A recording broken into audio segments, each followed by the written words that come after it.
like you to watch this clip from 2009.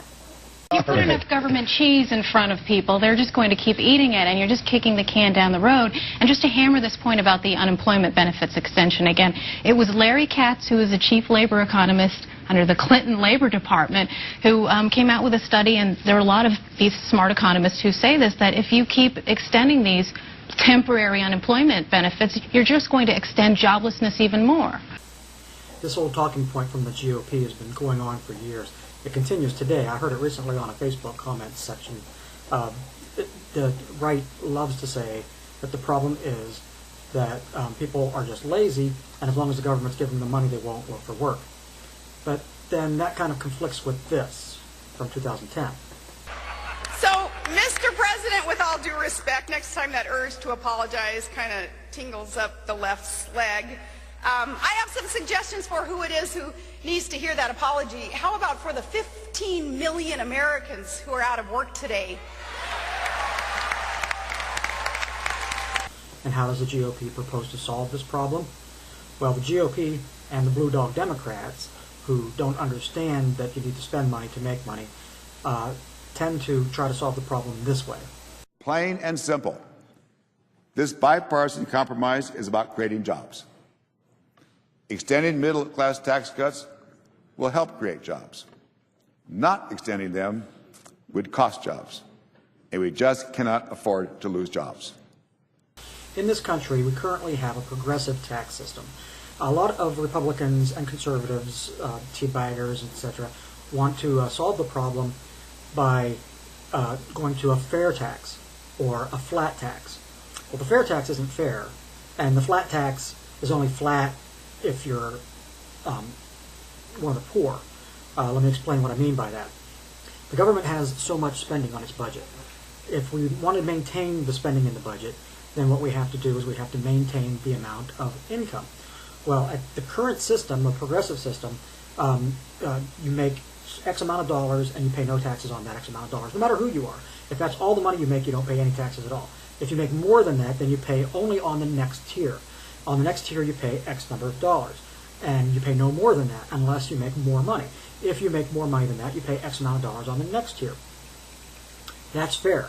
That's a progressive, fair tax. It's the exact same thing as the fair tax, except the fair tax isn't progressive. It's one flat tax. Well, in order to make the same amount of income, what you have to do is you have to level that out. In order to level that out, you're bringing the top down and you're bringing the bottom up. So what you end up having is people who have never had to pay taxes before because they don't earn enough money to pay taxes under the current progressive system. Those people who have never had to pay taxes before now have to pay the same amount of taxes as Bill Gates, as Rupert Murdoch, as any rich, wealthy person, as much as the Clintons do, as much as current President Obama does. They all will pay the same amount in taxes. So the people at the top actually end up paying less in taxes, and the people on the bottom pay more. That's what they call the fair tax. That's fair. Rich people pay less, poor people pay more. Fair.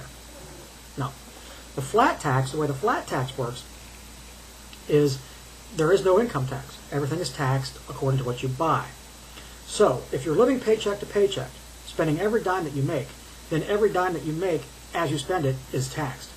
If you're making millions of dollars a month, you're not spending millions of dollars a month, so you're not paying tax on that millions of dollars a month.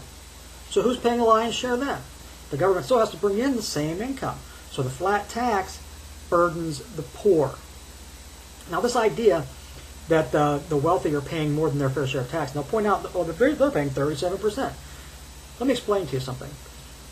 The wealth in this nation, 50% of it, more than 50% of it, is held by 10% of the population. 10% of the population has 50% of the wealth, and they're only being taxed 37%. Think about that. Put those numbers together in your head. They're only being taxed 37%, but they hold 50% of the wealth. The people at the lowest end of the spectrum, which is the vast majority of the people, are paying 15, 20%, and they only have 5% of the wealth, 10% of the wealth. As a group, 90% of the people have 40% of the wealth. Spread that out over that 40%. Who's paying the lion's share? And we're at 9.2% unemployment. So those taxes have not created jobs. They didn't create jobs under Bush. They haven't created jobs so far under Obama. They're not going to create jobs. So that system doesn't work. But in the meantime, you want to continue blaming the poor for not looking for work, and you want to blame Obama for not providing jobs.